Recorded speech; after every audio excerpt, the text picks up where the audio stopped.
Create a YouTube video using this script. Here's a glimpse of what's ahead in our exploration of Noam Chomsky's rogue states. We'll be diving into 9 sections, each unraveling a crucial aspect of global power dynamics. First, we'll redefine what it means to be a rogue state. Then we'll examine the hypocrisy of power. We'll explore how media manufactures consent and the illusion of democracy. We'll weigh intervention against sovereignty and discuss the price of empire. Next, we'll consider Chomsky's enduring relevance and end with a call to action and hope for a just world. This insightful journey is penned by the renowned John Pilger, author of The New Rulers of the World. Section 1. Redefining rogue states. The term rogue state is a curious one. It evokes images of unpredictable actors, of nations operating outside the bounds of accepted international conduct. We are conditioned to think of countries like North Korea or Iran. But what if the very definition of a rogue state is flawed, a carefully constructed narrative designed to obscure the true perpetrators of global injustice?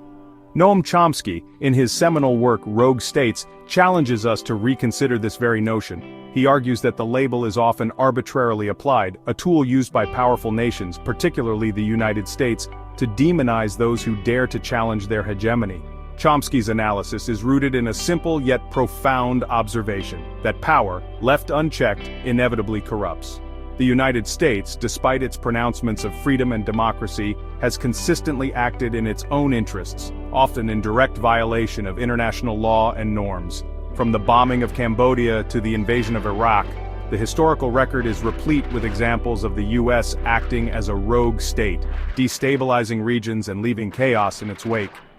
This is not to say that all states are equal in their transgressions, but Chomsky forces us to confront a difficult truth, that the self-proclaimed guardians of the international order are often its most egregious violators. This hypocrisy lies at the heart of his critique and serves as a starting point for understanding the dynamics of global power.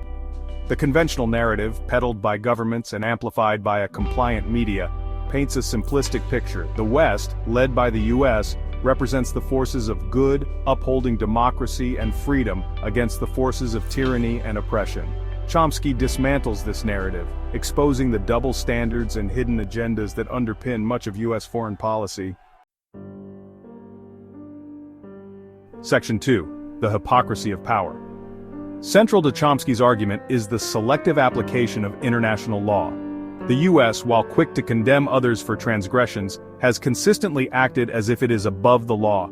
It has violated international treaties, ignored UN resolutions, and launched military interventions on flimsy pretexts, all the while presenting itself as a champion of the rules-based international order. This double standard is perhaps most evident in the U.S.'s approach to the use of force. While other nations are held to account for even minor infractions, the U.S. has repeatedly engaged in military action, often with devastating consequences, without facing any meaningful repercussions. Chomsky argues that this hypocrisy is not simply a matter of inconsistency, it is a deliberate strategy designed to maintain U.S. dominance. By setting itself up as the arbiter of international legitimacy, the U.S. grants itself the power to dictate the terms of global engagement, punishing those who step out of line and rewarding those who toe the line. This selective application of international law has far-reaching consequences. It undermines the very notion of a rules-based order, creating a system where might makes right. This, in turn, emboldens other powerful actors to act with impunity, further eroding the already fragile fabric of international law. Section 3. Manufactured consent media's role. Chomsky's critique extends beyond the actions of states to encompass the role of media in shaping public perception. He argues that the media, far from acting as a watchdog, often serves as a mouthpiece for state power, uncritically amplifying official narratives and marginalizing dissenting voices. This is achieved through a process of manufacturing consent, whereby the media, either consciously or unconsciously, frames issues in a way that supports the prevailing power structure. This can take many forms, from the selective use of language to the omission of crucial information. For example, Chomsky points to the media's coverage of U.S. military interventions. These interventions are often portrayed as humanitarian missions, necessary to liberate oppressed peoples or combat terrorism. The human cost of these interventions, the civilian casualties, the displacement, the long-term instability, is often downplayed or ignored altogether. This sanitized version of events serves to legitimize U.S. actions, both domestically and internationally. It creates the illusion of public support, making it politically palatable for governments to pursue aggressive foreign policies. Section 4. The Illusion of Democracy. Chomsky's critique of U.S. foreign policy is inextricably linked to his critique of U.S. democracy. He argues that the concentration of power in the hands of a wealthy elite has eroded democratic accountability, allowing a small group to dictate policy in their own interests, often at the expense of the majority. This is evident in the undue influence of corporations and lobby groups on the political process. From the military-industrial complex to the fossil fuel industry, powerful interests exert a disproportionate influence on policymaking, shaping legislation, and ensuring that their interests are prioritized. The result is a system of inverted totalitarianism, where the outward forms of democracy remain intact, but where real power resides elsewhere. In such a system, the public becomes little more than a passive audience, their consent manufactured through a combination of propaganda and fear. Section 5. Intervention versus sovereignty. One of the most contentious aspects of U.S. foreign policy is its record of intervention in the affairs of other nations. From covert operations to full-scale invasions, the U.S. has repeatedly interfered in the internal affairs of other countries, often with disastrous consequences.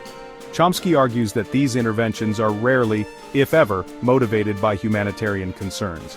Instead, they are driven by a desire to maintain U.S. hegemony, to prevent the emergence of any rivals or challenges to U.S. dominance. This is often justified under the guise of promoting democracy or combating terrorism. However, Chomsky points out that the U.S. has a long history of supporting dictators and authoritarian regimes when it suits its interests. The principle of national sovereignty, enshrined in the UN Charter, is routinely violated by the U.S. in pursuit of its geopolitical objectives. This undermines the very foundation of international law and creates a climate of instability and mistrust. Section 6. The Price of Empire. The pursuit of empire comes at a heavy price, both for the imperial power and for those who find themselves on the receiving end of its ambitions. Chomsky argues that the United States' pursuit of global dominance has led to endless wars, economic exploitation, and environmental devastation. The human cost of U.S. foreign policy is immeasurable.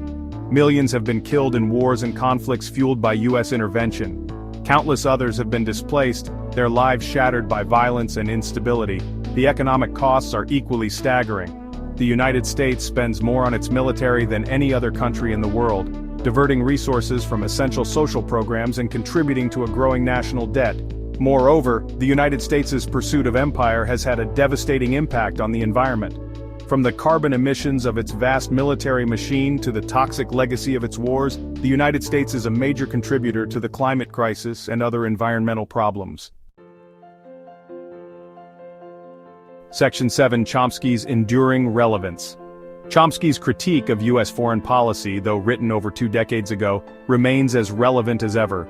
The issues he raises, the hypocrisy of power, the role of media, the illusion of democracy, are just as pressing today as they were then. If anything, the events of the past 2 decades, the war on terror, the rise of China, the increasing concentration of wealth and power, have only served to reinforce the urgency of Chomsky's message. In a world facing multiple crises, climate change, economic inequality, the erosion of democracy, it is more important than ever to challenge the dominant narratives and to demand a more just and equitable world order. Section 8. A call to action.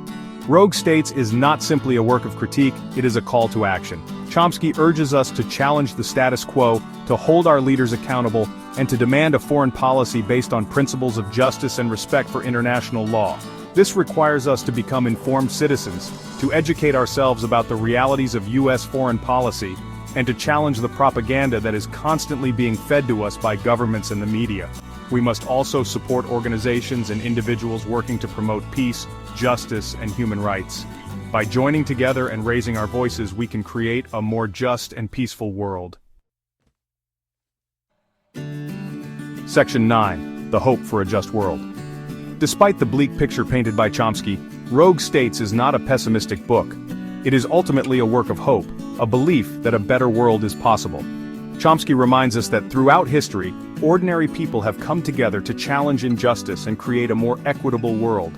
From the abolition of slavery to the struggle for civil rights, progress has always been driven by those who dared to challenge the status quo.